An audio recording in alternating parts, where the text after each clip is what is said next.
And if you could could say anything to him right now, what would you say? I would say I was starting to have this recurring dream at the age of, I want to say 14, and it stopped happening when I would turn 21. The way how the dream worked was that on my birthday every night it lasted. I couldn't tell you how long it lasted, but it felt forever. It was me in the woods, just dark and just running. My heart's pounding. I have no idea what I'm running from. I'm just have this feeling of running, that something's behind me. I need to get away. And once that happened, I would then see I wouldn't see, but I would look behind me and not see nothing and end up tripping over, I call it a log. I ended up tripping over a log, and after I tripped over this log, I woke up. It accumulated, adding on the aspect of doing the same thing. It started from the beginning of me running. Then I ended up tripping. And after I ended up tripping and do like a barrel roll or something like anything in those type of field, I would happen to look back, and that's when I saw a pair of red eyes. And after I saw the pair of red eyes, I snapped awake again. When you see something red, it's like a demon type feel. But instead of it being just like the normal standard demon that people wants to use, that they'll see in every single, all the movies, it's like your own internal demon. You're running away from wanting to just be stuck in a dream world, really. Like, your dreams can be one of different things. Your dreams can be happy, they could be sad, they could be something that you experience in your life, or something that's gonna tell you about your future in a way. Dreams have a much easier standpoint than trying to deal with reality. You don't want to see yourself. Just like being in a video game, it's being in somewhere that's creative, that you're not you, that you can be somebody else, something else. You can deal with someone else's life. You're in control. It's that sense of having control over the reactions, the words that you can say. In a dream world, you control all of it, but in reality, you don't.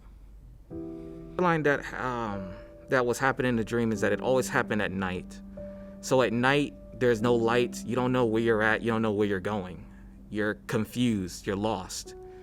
You have no recollection of what was behind you, what's in front of you. All you have the feeling is that your own heartbeat. You can hear everything around you even more significantly than you would if you was in somewhere in a bright room. It's almost like being locked up in a room that is soundproof, to where you're just forced to sit there and just listen to nothingness. That sense of loneliness, that feeling of being alone, that from 13 until 21, I felt by myself. Yeah, I had family members. I had a brother and a sister and my mom, but I'd never really had someone that was always there, because I learned the hard way about people not staying there. But Who are you thinking of when you say that? I'm thinking of my grandfather, really. So my grandfather, his name was Samuel Turner. He died when I was in middle school in 7th grade. From best of my memory, me and my grandfather was tight. Like, whenever he wanted me, I was always there. And he always used to tell me stories back when I was young. I remember being at his house, and he had it was in Detroit, downtown Detroit, Michigan. And he stayed in a retirement home that he was on the 8th floor. And at the 8th floor, we was able to see Belle Isle. And what I used to do with that is that he had these binoculars. Those binoculars I would use just to sit there and just look at the sunset. That was my biggest thing, was just watching the sunrise. And he was always telling me stories on how he used to watch the sunset and the sunrise while he was in the military. He was someone that I looked up to, and someone that I felt comfortable to tell anything. My grandfather was career military. He put in 20 years before retiring. One story that I can recall is him telling me about being out in a cabin, normal cabin out in the woods, and they were stationed there. They were taking turns to watch for enemies to make sure no one was going to come by. And he stated that on one night, it was a full moon. It was bright. It was just bright as any night can be, really. And he heard dogs. That's how he called it. He heard dogs barking. And at first, while he heard the dogs barking, he thought that was the enemy sending in dogs, sending in reinforcements. Like, they found out where he was, so he woke up his entire platoon. And as he woke up his entire platoon, they said they didn't hear anything, but he was still hearing dogs the entire time. And next, he was like, he didn't understand as to why he was hearing these dogs and nobody else was hearing dogs. After being yelled at, he managed to convince everyone to leave the cabin. And after convincing them all to leave the cabin, those same binoculars that I was using, he used. Just watch the cabin. That's when the enemies came to that cabin and they actually blew up that cabin. It was like, wow, I never just... That instant when me being a kid and him telling me that, like, oh, they blew up their cabin, I'm thinking to myself, like, wow, because of him hearing something, like a gut feeling telling him to leave, he actually got everybody up and out of there and they all left. It drew me into a huge respect towards him, and to have a really large respect for anyone that's in the military. Because, well, military, police officers, anything in those line of fields, because they are putting their life on the line, just like everybody else during the day.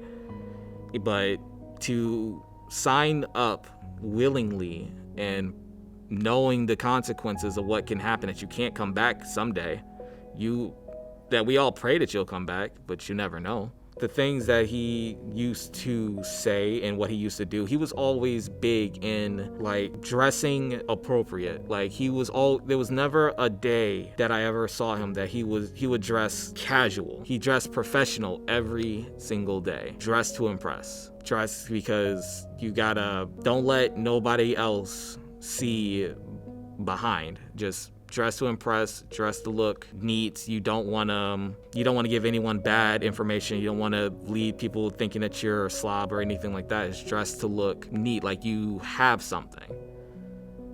And for the longest time, I didn't understand it. The fact of him being a career military, he was not supporting the fro at all. He wanted me bald.